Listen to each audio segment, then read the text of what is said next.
Maka berpaling ia daripada negeri dunia ini, mana hati dia tak ada tergantung, maka bersifat dengan sifat apa dipanggil az-zuhd. Ya, bila ada sifat zuhd, maka dia akan mewarisi ulumul laduniyah.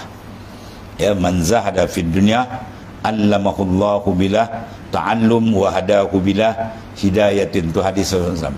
Barang siapa yang menumpulkan hati dia dengan dunia, zuhud.